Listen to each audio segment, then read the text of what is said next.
আসসালামু আলাইকুম, সবাই কেমন আছেন? সানিয়া লাইফস্টাইলে আপনাদেরকে স্বাগত। বিকেলের ঝটপট নাস্তার রেসিপিতে আমি নিয়ে এসেছি নুডলস রান্না।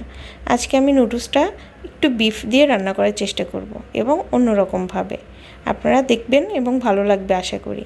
আমি প্রথমে এখানে একটা স্টিক নুডলস দিয়েছি এবং 3টা মিস্টার নুডলস দিয়েছি, পরিমাণ একটু বেশি করার জন্য। এখন এটাকে আমি আধা সিদ্ধ করে নিব।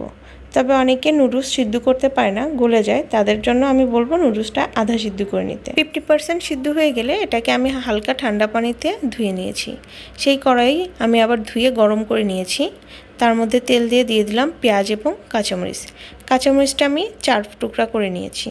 এখন এটাকে হালকা ভেজে নিব। তার মধ্যে অ্যাড করে দিব আমি আগে থেকে কেটে রাখা আলু।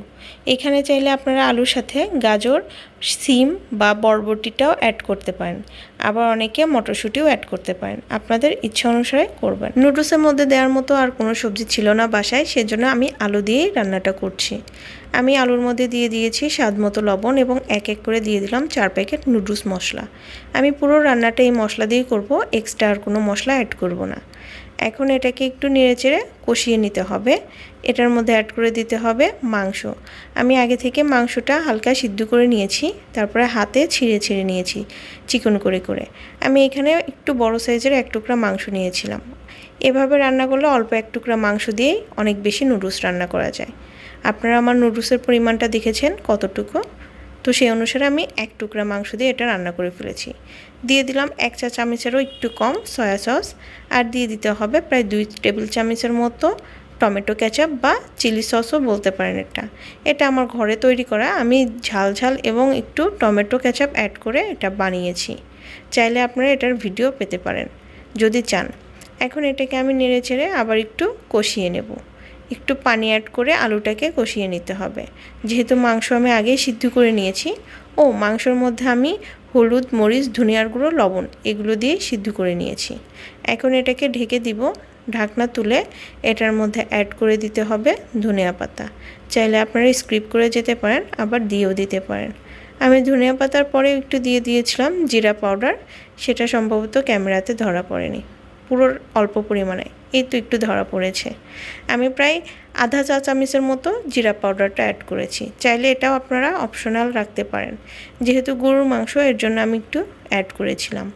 আলুটা মোটামুটি সিদ্ধ হয়ে গেছে, তারপরে আমি আর একটু ঢেকে দিব, কারণ নুডলসটা আমি 50% সিদ্ধ করে নিয়েছি, সেই জন্য আলুটা আমি প্রপারলি সিদ্ধ করে নিচ্ছি।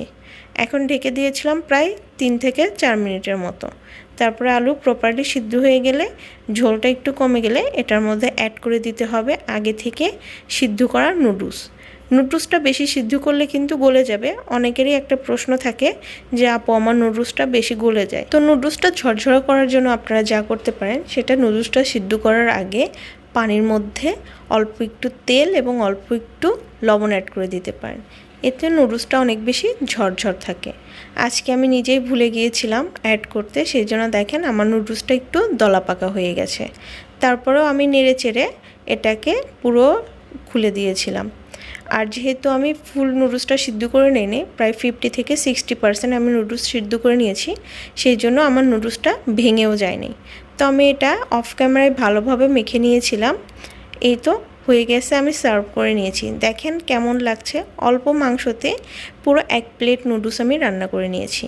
আপনারাও বাসায় ট্রাই করবেন, কারণ এটা বাচ্চাদের খুবই প্রিয়, শুধু বাচ্চা না বড়দেরও প্রিয়। নুডলসের এই রেসিপিটা অবশ্যই বাসায় ট্রাই করবেন। দেখা হবে নতুন কোনো ভিডিওতে, সে পর্যন্ত সবাই ভালো থাকবেন। আসসালামু আলাইকুম।